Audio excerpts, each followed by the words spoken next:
Forget everything you've heard about Madeira. Forget the cozy levadas, the evergreen forests, and the scent of hydrangeas. Here, in the Far East, the island sheds its lush mantle and reveals its true character: wild, primitive, untamed. We are at Ponta de São Lourenço. This is not just a sliver of land jutting into the ocean. It is the frozen cry of the earth itself. Millions of years ago, fire raged here. Molten lava met the icy abyss of the Atlantic, solidifying into bizarre shapes that today seem like the backdrop for creation myths. Look at these slices of stone. Ochre, basalt, ash. Each stripe is a chapter in the history of the planet, written long before man first set foot on this shore. There are no trees here to shade you from the sun or protect you from the wind. Here you are alone with the ocean, and this ocean knows no mercy. To our right is the deceptive calm of the south. To our left is the furious surf of the north. Two elements clash against each other on a narrow isthmus, and you stand right on their front line. The wind here smells of salt and eternity. It blows away unnecessary thoughts, leaving only pure admiration for the power of nature. Today our path leads there to the highest point of this stone labyrinth, to the Ponta de Furado observation deck. They say that on a clear day, you can see not only the neighboring islands, but the very edge of the world from there. Get ready. This will be more than just a stroll. This will be a rendezvous with the planet as it was on the first day of creation. Ponta de São Lourenço. Let's begin.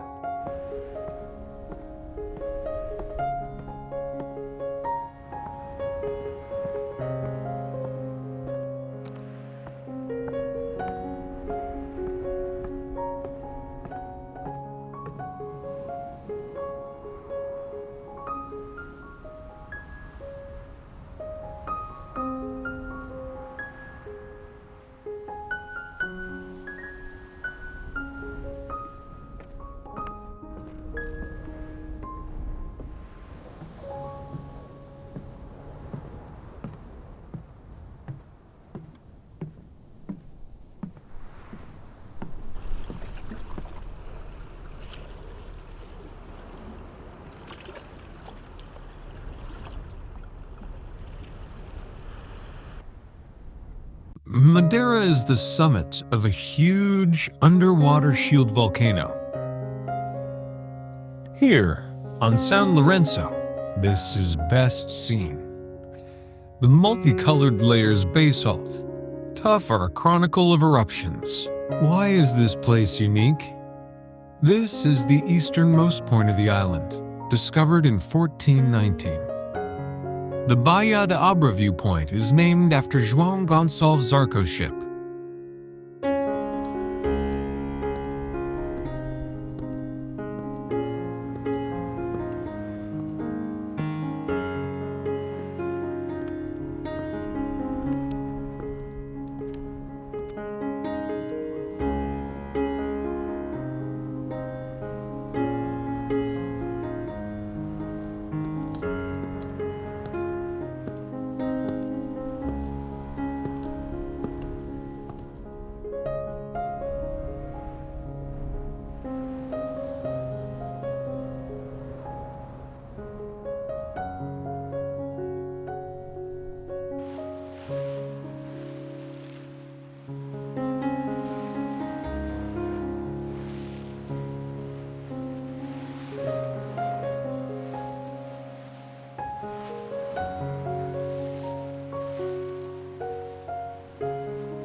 The Casa do Sardine House is more than just a cafe. It's a base for the park's rangers. You can rest here before the final push. There are no trees here due to the salt and wind, but there are unique plants found nowhere else in the world. This is the most challenging section. The wind picks up, and the steps seem endless. But look back, you can see the entire path we've traveled.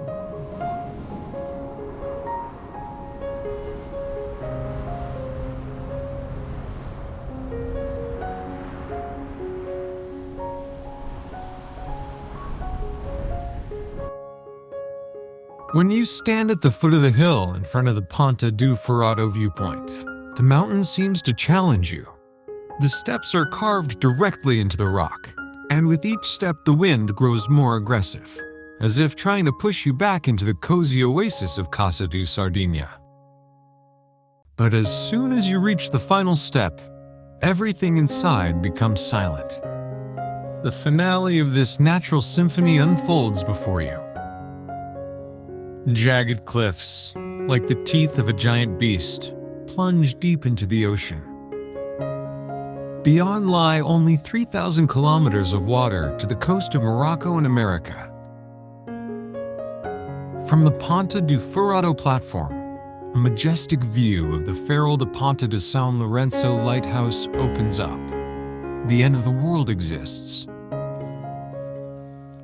Here, on the easternmost tip of Madeira Island, where red cliffs jut into the furious Atlantic, it stands. A white tower that has braved the storms for a century and a half. Farol de Ponta de São Lourenço, the oldest and perhaps the loneliest lighthouse in the archipelago. In the mid-19th century, these waters were a true nightmare for sailors. Razor-sharp reefs and unpredictable currents turned the route from Europe to Africa into a deadly lottery. In 1867, people braved the elements. Building on a steep cliff, accessible only by water, seemed madness. All the stones, mechanisms, and lenses were lifted to the summit by hand. And then, on September 30th, 1870, the first ray of light pierced the night. Hope was born for the sailors. The tower stands 103 meters above sea level, but behind this majestic figure lay decades of harsh life. Imagine a tiny island, scorching sun, and an endless salty wind. The lighthouse keepers lived here in complete isolation. During storms, communication with the outside world was lost for weeks. Their only neighbors were seabirds, and their only entertainment was the endless horizon. Only in 1983 did humans leave this post, handing over control to automation and solar panels. Today, the São Lourenço Lighthouse is a symbol of resilience. If you reach the end of the Ponta de São Lourenço trail and gaze at this white silhouette against the deep blue, you will feel the true magic of the island. Magic that has shone for 150 years.